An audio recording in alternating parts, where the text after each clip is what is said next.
Oh zut hein. Vivez votre vie, laissez-moi vivre la mienne.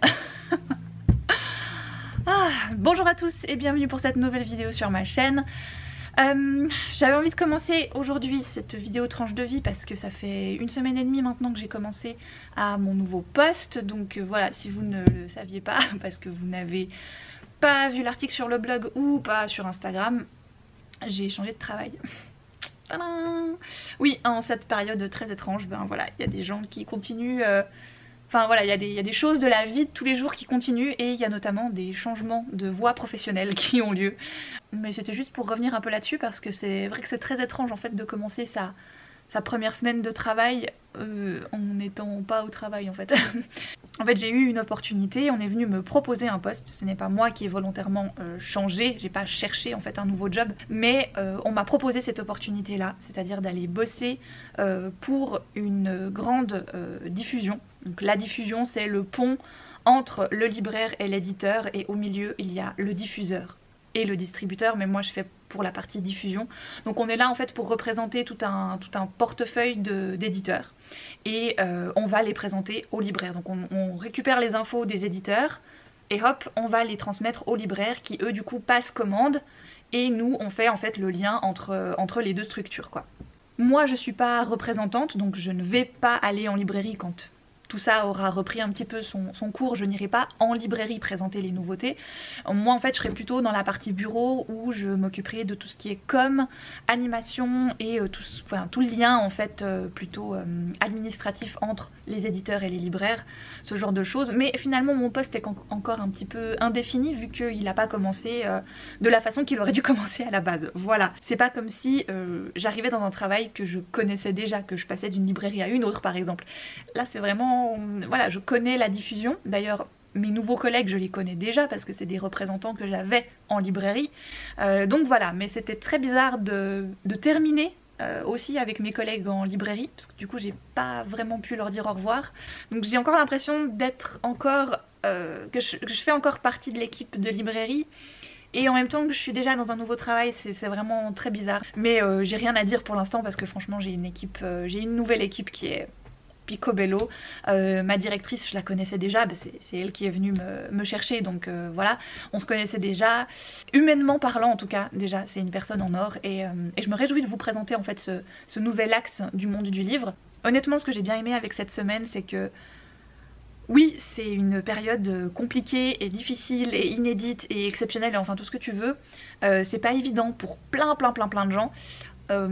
Mais à côté de ça, je parle de ma structure parce que c'est le monde que je connais le mieux, hein, le monde du livre, mais je pense que ça doit aussi être le cas dans d'autres secteurs, où en fait on s'arrête pas. Voilà, c'est pas parce que c'est pas parce qu'il y a un stop quelque part qu'on va s'arrêter. Au contraire, on va trouver d'autres moyens, on va trouver d'autres techniques en fait pour proposer quand même du livre, pour quand même travailler en fait sur les choses à venir. Et là c'est assez intéressant de voir que les éditeurs, comme ils ont gelé les offices, c'est-à-dire que là les livres qui devaient sortir fin mars, avril, voire même peut-être début mai pour certains, ont été stoppés et du coup il n'y a plus aucun nouveau livre qui sort en ce moment. Voilà, tous les livres qui devaient sortir à ce moment-là sont gelés et les dates vont être reportées. Et c'est intéressant de voir du point de vue des éditeurs comment du coup ils vont reporter certains titres, certains vont paraître du coup à la rentrée, et même il y en a qui vont être repoussés au premier trimestre 2021. Parce que voilà, c'est la suite logique en fait d'une période un peu en crise quand même et savoir comment est-ce qu'on peut le mieux rebondir. Pensez aussi aux libraires, non c'est pas intéressant de les noyer sous des nouveautés dès qu'ils pourront reprendre leur activité, faut les laisser voilà, se remettre à jour, faut les laisser reprendre leur activité etc. Donc voilà, j'ai quand même bien aimé cette semaine alors que c'était très inédit, voilà, donc je voulais juste revenir avec vous là-dessus. Mais bien sûr l'article où je parle de ce changement professionnel est en barre d'infos. Comme ça fait 1 semaine et demie que j'ai commencé et que j'ai eu l'impression de ne pas avoir vraiment commencé parce que j'ai commencé d'une façon un petit peu étrange, je peux pas énormément répondre à vos questions par rapport à ce nouveau travail. Je me réjouis de vous présenter un petit peu ça plus dans les détails au fur et à mesure, mais ça viendra, voilà, donc ne me bombardez pas de questions parce que je pense qu'il y en a, je ne pourrai tout simplement pas vous répondre tout de suite, voilà. Sinon, je voulais vous parler de quoi? Je voulais vous parler de ma lecture en cours que je suis en train de faire, c'est une relecture en fait, voilà. j'ai décidé, quand je vous ai publié la vidéo sur les légendes arthuriennes, j'ai aussi décidé de me remettre à la trilogie des elfes de Jean-Louis Fedgen. Donc j'ai commencé ça il y a bientôt une semaine et j'avance, mais voilà, il me reste ça encore, toute cette partie. C'est juste que Jean-Louis Fedgen, faut vraiment, un peu comme la passe miroir, je vous disais, tu peux pas juste te dire oh bah je vais lire 5 minutes par-ci, 5 minutes par-là, et puis en même temps il faut que j'aille voir ce que fait Alice, et il faut que, voilà, j'ai besoin pour cette lecture d'avoir du temps à moi, rien qu'à moi, et de vraiment pouvoir me poser et la savourer en fait, parce que Jean-Louis Fedgen il a quand même une plume assez soutenue, qui est pas inaccessible, hein, pas du tout, mais c'est juste qu'il faut vraiment être complètement à son affaire, sinon j'ai l'impression que je suis paumée et que j'ai rien compris. Du coup c'est pas le genre, voilà, j'ai lu ça entre la passe miroir et puis celui-ci, le Ainsi puis-je mourir de Viviane Moore. Je vous en parlerai un peu plus dans un top flop parce que voilà, ça c'est le genre de lecture, je peux lire 3 lignes par-ci, 5 minutes par-là quoi, parce que c'est pas... L'intrigue et la plume sont pas... comment expliquer, sont pas trop denses, hein. C'est-à-dire que tu te perds pas, voilà, tu pioches par-ci par-là, tu lis, on va dire, de temps en temps dans la journée. C'est pas une lecture où tu dois vraiment être complètement... je perds mes mots. Mais je vous en parlerai plus en détail parce que là, j'ai pas envie. Qu'est-ce que je disais? Oui, donc ça c'est une relecture et je me suis dit que c'était le moment idéal de se faire des relectures. Parce que voilà, j'avais envie, tout simplement. Je parlais de relecture avec je sais plus qui, et il y a des livres en fait je les lis et je sais pertinemment que je vais jamais les reprendre, je vais jamais vouloir les prêter à quelqu'un, les conseiller plus que ça et tout, donc automatiquement ils finissent dans mon sac qui est à côté de la bibliothèque là en fait. Et ils passent même pas de la partie pile à lire, lecture, bibliothèque, hein, ils s'arrêtent au moment où j'ai fini ma lecture, je me dis ouais, bof, pas tant que ça. Et je le mets directement dans le sac en fait. Il passe même pas par la case bibliothèque, je te garde parce que je t'ai aimé et que je compte te prêter, etc. Ça, typiquement, je les ai lus, enfin j'ai essayé, oui j'ai lu le premier, ouais, je crois que j'ai lu le premier tome quand même en entier, je me souviens plus trop. J'ai lu le premier tome il y a 13 ans et j'ai toujours hésité à les donner parce que j'ai jamais fini la trilogie, je sais pas pourquoi. Et en fait, à chaque fois que je faisais du tri dans ma bibliothèque, je sortais la trilogie et j'étais là... Ouais mais honnêtement, est-ce que je vais vouloir les relire? Est-ce que je vais les donner? Et puis à chaque fois que j'arrive au moment où vraiment il faudrait que je les pose dans le sac, je me dis non, non, il y a un truc, donc quand même depuis 13 ans, je me dis quand même qu'un jour il y aura quelque chose quoi, il y aura un truc entre cette trilogie et moi que je n'ai jamais achevé. Et bien ce jour est arrivé, voilà. Donc comme quoi c'était un signe, il fallait qu'ils restent dans ma bibliothèque et j'ai bien fait de les garder parce que honnêtement je savoure, c'est top. Donc pour ceux qui n'ont pas vu ma vidéo sur les légendes arthuriennes, là c'est une version très fantasy où Jean-Louis Fedgen décide de mélanger les légendes celtiques et les légendes arthuriennes. Il va créer une sorte de mix entre les deux et c'est assez sympa parce que du coup on a le côté peuple des elfes, peuple des nains, peuple des gobelins, des gnomes, etc. qui se mélange au peuple des hommes. Et dans le peuple des hommes, eh ben, on a des noms hyper connus comme Gourlois, comme Uther, comme... Igerne, etc. Et du coup c'est vraiment le mélange en fait des deux univers et je trouve ça hyper cool et intéressant. Après l'intrigue en tant que telle c'est une quête, donc t'as 3 nains, 3 elfes, 3 hommes qui doivent faire équipe pour retrouver un personnage qui aurait commis un crime. L'intrigue en tant que telle c'est une quête. C'est ce que tu as l'habitude de lire en fantasy, c'est un groupe de persos qui doivent partir d'un point A pour aller à un point B et ils doivent faire équipe ensemble et puis il va leur arriver des trucs. Enfin, on connaît assez le schéma dans ce genre de truc là. Mais franchement c'est hyper intéressant. Voilà, je suis vraiment hyper contente d'avoir repris ça. Mais c'est vrai que j'ai un peu de la peine à l'avancer parce qu'il faut vraiment que je puisse avoir du temps devant moi.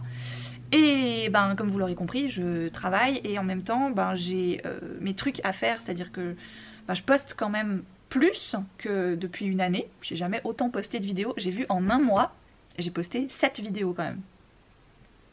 De où j'ai posté 7 vidéos en un mois quoi. J'ai rien vu passer. Et en fait je crois que c'est ce nouveau format qui me va bien parce que bon, la petite caméra aide aussi. Hein. C'est vrai que c'est beaucoup plus facile à vite poser ou à transporter ou à dégainer aussi que la grosse caméra que j'utilise ben, toujours pour mes vidéos classiques. Et autrement, la chose qui me prend aussi pas mal de temps, pourquoi j'arrive pas forcément à lire plus que ça, c'est que j'ai commencé l'enregistrement et la diffusion surtout de Un parfum glacé, qui est donc notre roman avec ma maman. Encore une fois, je vous laisse en barre d'infos tous les liens pour aller écouter les premiers chapitres si vous en avez envie. Donc on part sur un rythme d'un chapitre par jour qui se met en ligne tous les jours à 7 h du matin. Donc après vous pouvez l'écouter bien sûr quand vous voulez, vous pouvez faire en sorte d'attendre qu'il y ait plusieurs chapitres et puis en écouter plusieurs à la fois, enfin bref, comme vous voulez. Et normalement j'ai fait ma petite liste, on en a jusqu'au 19 juin. Voilà. Donc ça aussi, hein, ça me prend un petit peu de temps. D'ailleurs je vais vous montrer l'organisation. Donc voilà comment j'ai décidé de m'organiser pour ça. J'ai établi un petit calendrier quand même avec les dates à chaque fois de ce côté, le numéro des chapitres et une petite légende à chaque fois. Sur une barre, c'est que j'ai enregistré le chapitre, 2 barres, c'est que je l'ai monté, et puis quand je la passe en bleu, c'est que c'est bon, elle est programmée sur la plateforme de diffusion, et que du coup, ben, ça va se programmer à la date où je vais la programmer. C'est logique. Donc voilà, il y a du taf, hein. Et enfin, la dernière chose qui nous prend un temps de dingue en ce moment, mais honnêtement c'est un plaisir, ça me fait trop plaisir qu'on ait commencé ça. Je suis de travers, non? Bon bref, c'est pas grave. On a commencé un marathon Marvel. Voilà. Parce que oui, depuis qu'on a eu Disney+, ben, hein, on s'est dit qu'on allait faire ça. Voilà, donc on a commencé ça. D'ailleurs, il faut que je coche parce qu'on a regardé... On a regardé Doctor Strange hier. Voilà, on a décidé qu'on se les faisait dans l'ordre chronologique de l'histoire. Donc on a commencé avec Captain America, puis Captain Marvel, etc. Je sais, Captain Marvel n'est pas encore sur Disney+, mais on l'avait déjà, donc voilà, c'était pas très grave. Il y en a même certains, je les ai jamais revus autres que quand on les a vus la première fois, soit au cinéma, soit à la maison, parce qu'on n'avait pas été le voir au cinéma. Genre Doctor Strange, je l'ai vu qu'une fois. Voilà. Bref, et donc ça aussi, ben forcément, ça nous prend un petit peu de temps, c'est normal. Mais c'est cool. C'est cool. J'aime bien l'idée de nous faire des marathons comme ça. Je pense qu'après, on va continuer avec le Hobbit, le Seigneur des Anneaux, tant qu'à faire. Un petit marathon Harry Potter aussi. Bref. Voilà. Ça nous fait du bien. J'ai terminé la trilogie des... non, j'ai terminé le premier tome de la trilogie des elfes hier. Je suis très contente de cette relecture. Franchement, je sais pas où je m'étais arrêtée en fait, mais c'est genre, j'ai aucun souvenir de cette lecture finalement, je me rends compte. Donc je suis très contente du coup de l'avoir reprise. Voilà. J'ai mis d'ailleurs le tome 2 et 3 du coup dans ma petite pile à lire spéciale, enfin ma petite pile à lire... Voilà, en fait je fais une petite sélection de ma grande pile à lire que je peux voir. Comme ça je peux un peu mieux, vous voyez, me dire ah ça prochainement je vais le lire, ça, tout ça. Parce que sinon je vois plus en fait ce que j'ai pas, tout ça. Donc voilà, j'aime bien avoir ce petit coin là où je viens farfouiller de temps en temps. Et là du coup, hier j'ai pioché parce que j'avais envie d'un truc qui se lit très vite.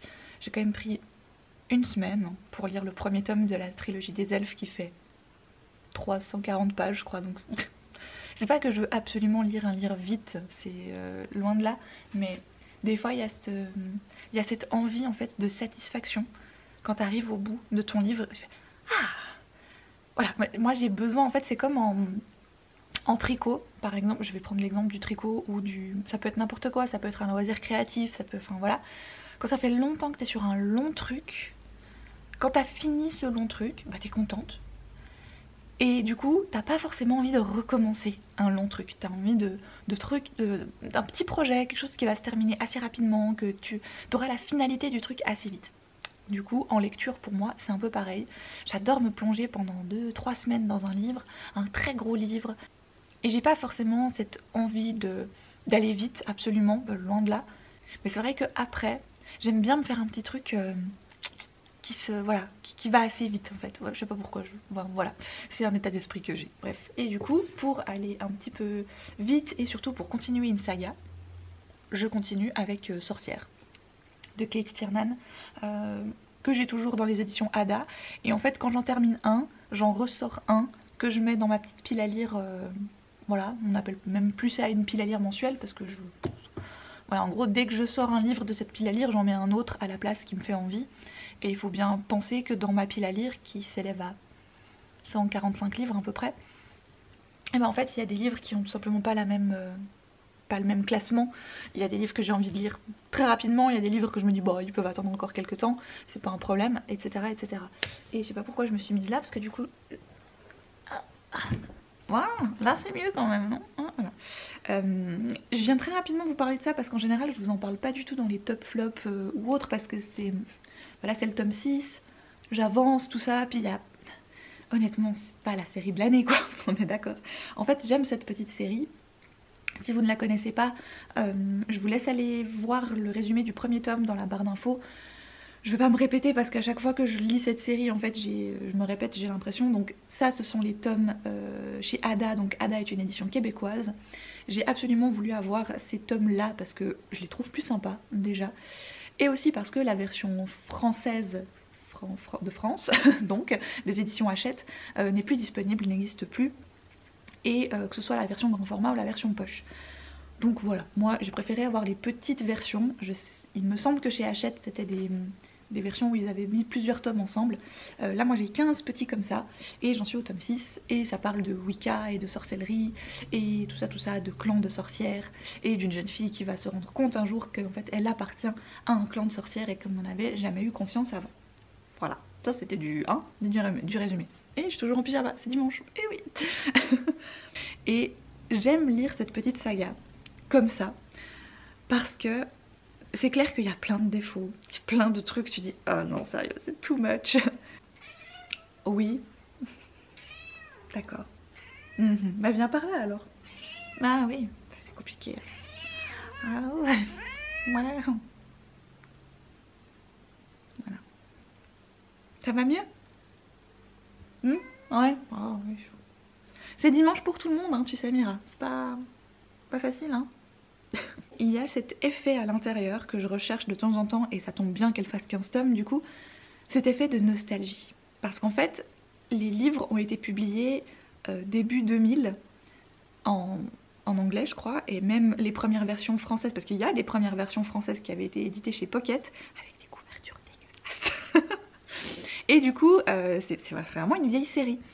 Et il y a toute cette ambiance en fait des années 2000 qui est dedans. Tu vois ce que je veux dire? C'est quand t'as été ado et jeune en fait en 2000, tu vois exactement ce que Morgane elle voit en fait. Ils ont pas de Natel, enfin de téléphone portable, ils ont des vieilles bagnoles et du coup ça me provoque un peu ça.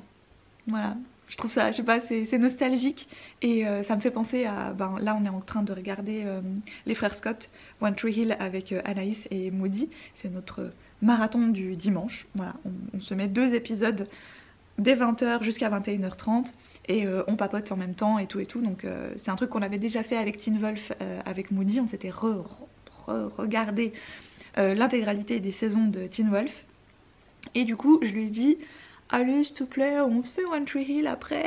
Parce que pour moi les frères Scott c'est... Oui, c'était ma petite série fleur bleue de quand j'étais ado quoi, voilà. Et du coup aujourd'hui quand tu regardes le premier épisode, en tout cas la première saison, on en est au début de la première saison, il y a plein de problématiques quand même hein. Enfin c'est...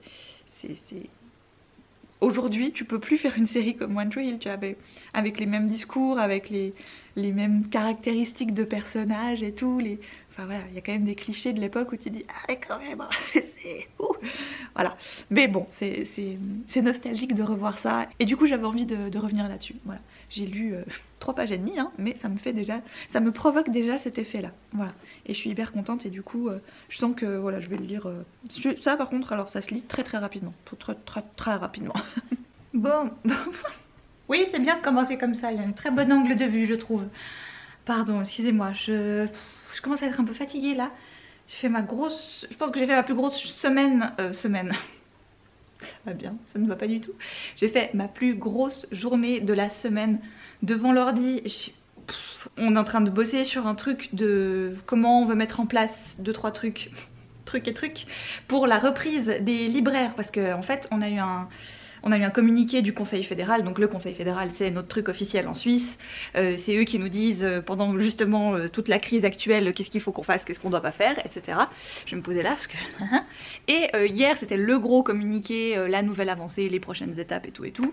Et en gros les Suisses ils ont décidé de faire ça en 3 étapes, donc premièrement le 27 avril il y a certaines structures qui pourront réouvrir tout en respectant toujours les mêmes mesures de sécurité. pour le port de masques, des gants dans la plupart des cas, parce que ça concerne je crois tout ce qui est coiffeur, esthéticienne, j'ai pas tout noté, mais en fait tous les cabinets de massage, de trucs du style, plus ou moins, hein, je fais vite fait dans les grandes lignes.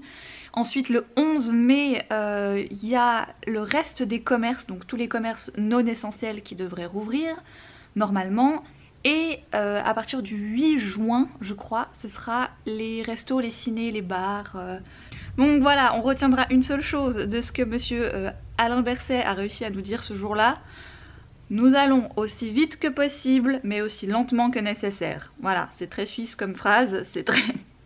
Je pense qu'avec les nouvelles, voilà, l'annonce de ces étapes-là, j'attends des nouvelles lundi de ma directrice pour savoir quand, quoi, comment on va retourner travailler au bureau ou pas.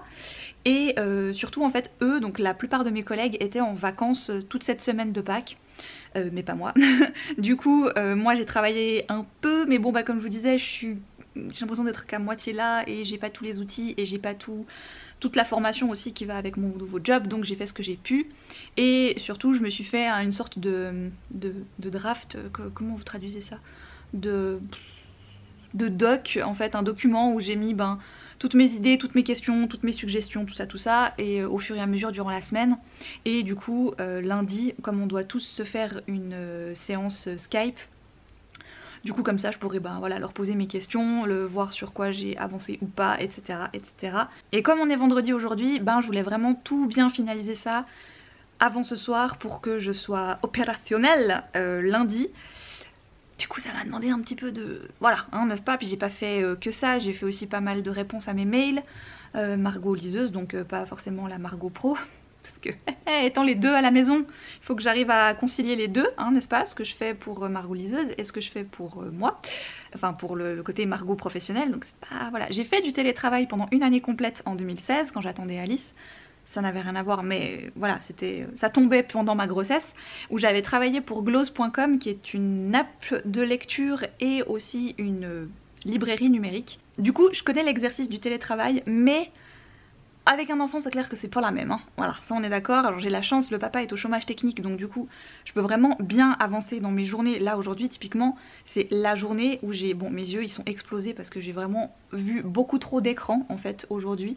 Depuis 9 h ce matin, là, mes yeux, ils sont en train de faire... Oh, s'il te plaît, arrête de fixer un écran. Donc là, je finis encore 2-3 trucs, mais je pense qu'à 6 h, j'éteins tout.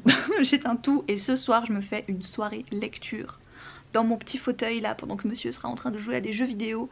Oh, ce sera trop bien, genre vraiment trop bien. Et j'ai commencé un truc trop cool, faut que je vous le montre. J'ai plus de batterie, mais il faut que je vous le montre quand même. Mais j'ai plus de batterie, ça va s'éteindre au moment où je vais vous trouver le truc, où je vais commencer à vous le présenter. Et on n'a plus de lumière, yeah. Alors j'ai commencé, parce que j'ai fini ma petite lecture de sorcière toute mimi là. Enfin toute mimi, c'est pas mimi, c'est un petit peu, voilà. J'ai commencé ça. C'est trop cool! J'adore Sandy Hall. C'est celle qui avait été... Je sais plus parler. Je vois plus rien et je sais plus parler. C'est celle qui avait écrit A Little Something Different. Je vous remettrai le titre en français. Il était sorti en français celui-ci. Et je me souviens qu'on l'avait lu en lecture commune avec Anaïs et moi, donc je l'avais lu en version anglaise. Et j'ai adoré cette petite romance qui était juste... trop mignonne, trop feel good, enfin voilà, vous me connaissez, moi en général j'ai besoin des romances feel good, toutes tendres, toutes mignonnes, et en fait Sandy Hall avait réussi à faire un truc dans A Little Something Different qui était vraiment different justement, qui sortait de l'ordinaire, des romances habituelles, je sais pas comment vous le prononcez. C'est l'histoire de Gideon quoi, qui va en fait un jour se rendre compte qu'il est amoureux de son meilleur ami Kyle, qui vit dans la maison juste à côté de chez lui.